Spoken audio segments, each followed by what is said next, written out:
I'm pleased to present the results of this research on the school psychologist's vision of the schooling of pupils with special educational needs. It's part of a PhD thesis entitled Educational Paths and the Professional Future of Pupils with Special Educational Needs. Parcours scolaire et avenir professionnel des élèves à besoins éducatifs particuliers. It is soon available in French on the website thèse.fr. Some students, by definition, need or would have needed extra resources to achieve their learning goals. They are among those at higher risk of dropping out of school and of low professional and personal fulfillment in adulthood. Studies have shown that they are more affected by poverty, unemployment, addiction, delinquency, and early pregnancy in the case of girls.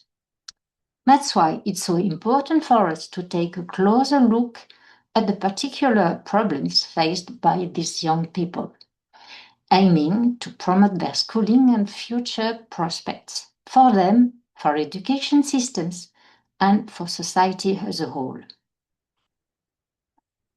International surveys show that in all European countries, over 20% of young people fail to master the basics of reading and mathematics. But some education systems are more performing than others. Their pupils are more successful, as in Finland, more persevering, as in Switzerland, happier, as in the Netherlands, or better integrated into the professional world, as in Germany. That's what led us to investigate the factors that foster their successes, particularly in these education systems. By identifying the particularities of these educational systems, our aim is to promote their performance, commitment, and well-being. Two hypotheses have guided our study, focusing on the accompaniment, screening, support, and guidance that can promote the schooling and professional integration of these young people.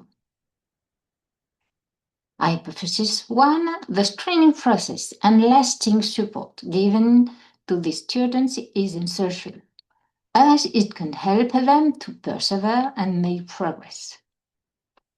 Hypothesis 2, the variety of courses and even vocational training, which avoids focusing the timetable on exclusively academic subjects that place them at a disadvantage, enable them to maintain their motivation while preparing for the future. To this end, we surveyed school psychologists in the 5 selected countries via an online questionnaire. As you know, school psychologists are both witnesses and players in the operations of schools, with a distance vision focused on performance, but also on the development of pupils and the effective running of the education system. The 82 questions in this survey concern the psychologist area of activity and timetable, support and guidance systems, procedures for declaring disability and inclusion, as well as the opinion of these professionals on their education system and their proposals for improvement. Their addresses were collected and posted via the internet using the SOGA survey platform, which later became Sogolytics, and the questionnaire was offered in French, English, and German. We are very grateful to Marianne from ISPA, International School Psychologists Association, for the translation, and to all the psychologists who responded to this long questionnaire. We have received 73 responses distributed as shown. Despite our efforts, the Dutch responses were insufficient in number to provide a reliable overview of procedures in this country. The literature review and contacts with Dutch educational psychologists at the 3 ISPA conferences we attended enabled us to understand that experienced teachers and not psychologists were in charge of students with learning disabilities, resulting in effective screening since PISA 2018 indicates that over 22% of 15-year-old students have their special needs identified and taken into account in this country. The number of pupils concerned by the work of psychologists varies considerably from country to country, with 20 times more in Germany than in Finland. The sectors covered by Swiss and French psychologists are roughly equivalent at around 2,000 pupils. In the Netherlands, the figure is around 1,400 pupils, according to the literature review. The number of pupils per teacher is particularly high in France, as is class size. This is also the case in Germany. In the Netherlands, class sizes do not correspond to ordinary classes, as 2 psychologists work in specialized schools. The word clouds, shown here, illustrate the diversity of the areas: rural, peri-urban, urban, and more or less marked by ethnic diversity and/or poverty. The following table shows the differences in the missions of school psychologists, especially in the case of the Germans, who are more involved in the general running of the schools, providing support for teachers, and, as far as the pupils are concerned, more specifically solicited for behavioral problems. Exchanges with some of them at ISPA congresses have enabled me to understand that is the specialist teachers who administer the test to identify pupils' sins. The French psychologists do little to support teachers. They intervene a lot in the disability sphere and spend a lot of time writing reports.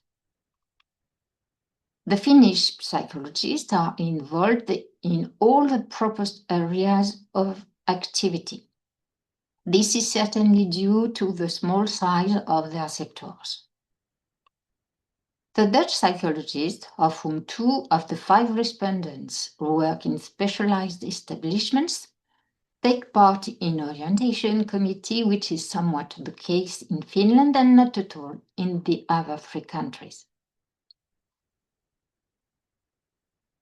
In terms of support, this table shows that in 3 of the 4 countries, we removed the Netherlands for lack of sufficient responses. So in these 3 countries, support for pupils in difficulty by specialist teachers is important compared to France. In this country, the majority of support is outsourced.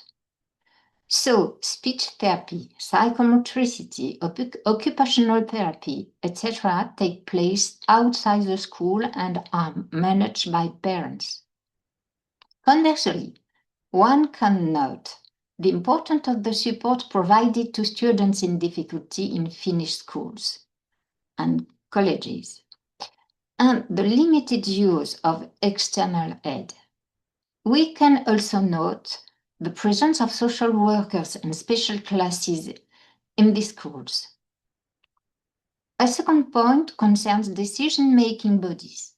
In France, for example, human aid is allocated by a commission external to the school, whose members do not know the children. In Germany, it's often a municipal service aimed at youth who allocates this aid.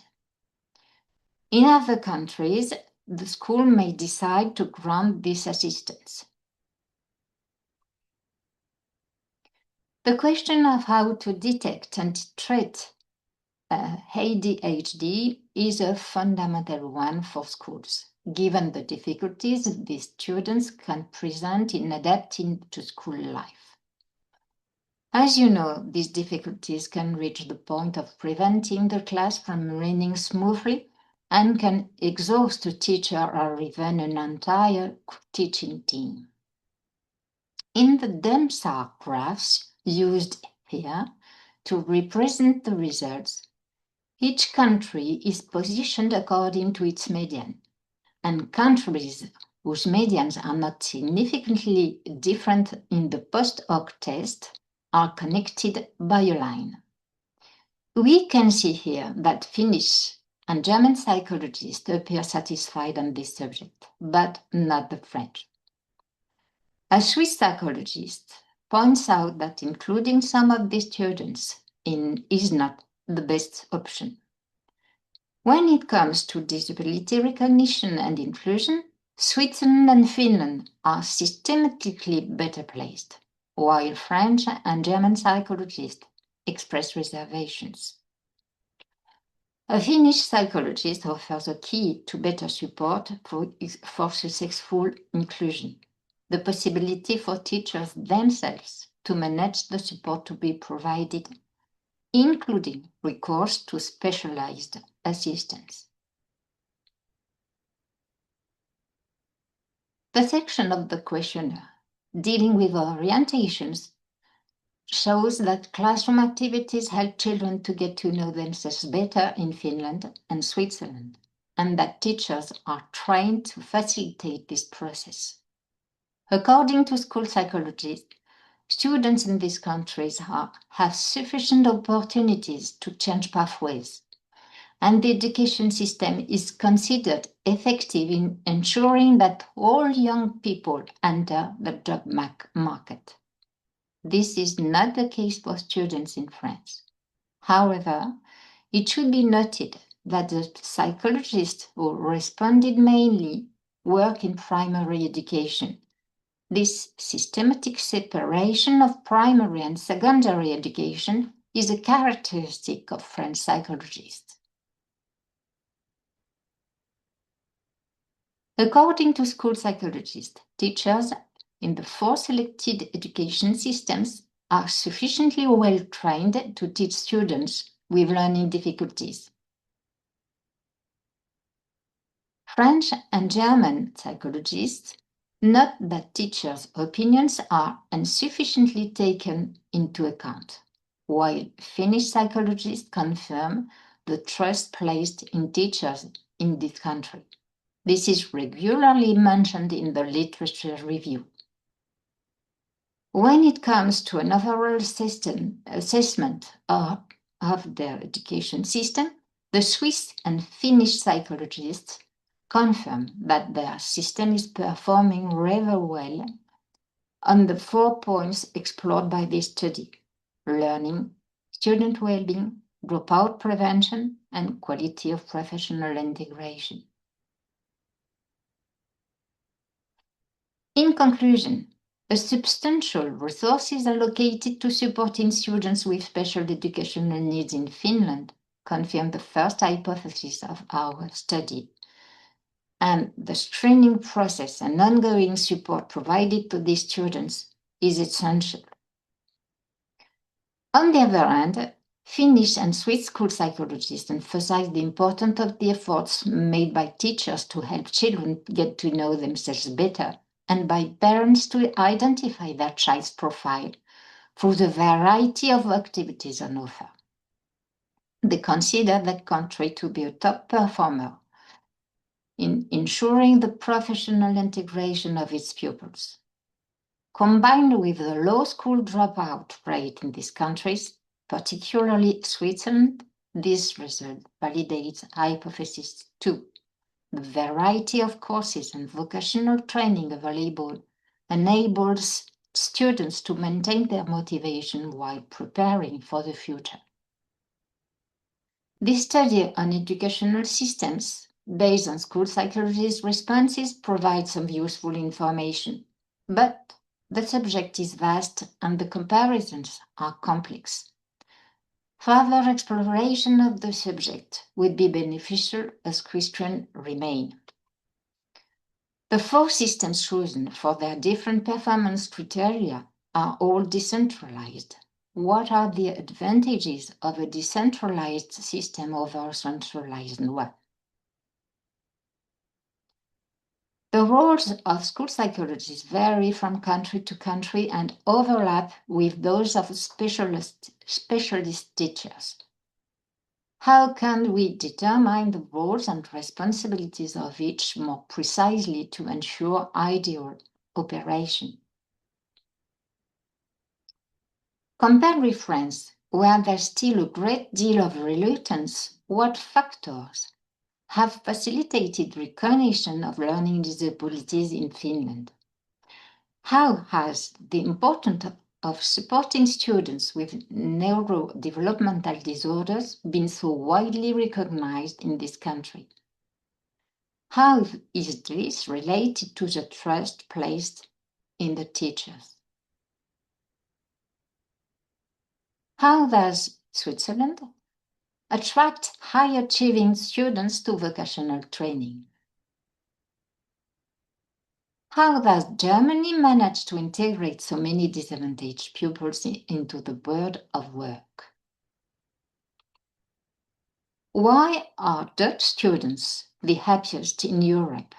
How does the Dutch education system maintain the well-being of its pupils while offering career guidance at the age of 12 based on their results? Does this contradict the recommendations of education experts to keep all pupils in a single school stream for as long as possible? The same question also applies to the inclusion of the most severely disabled pupils. Up to what age can the principle of inclusion at any price be advocated without harming these pupils' well-being and future? This study aimed to improve understanding of the factors that can enhance student schooling and future prospects, particularly those who are most vulnerable. School psychologists are certainly best placed to advocate on behalf of the students. They can help achieve Hannah Arendt's vision of education, the point at which we decide whether we love the world enough to assume responsibility for it. Thank you for your attention. Thank you again for all the psychologists who gave their time to participate to this study.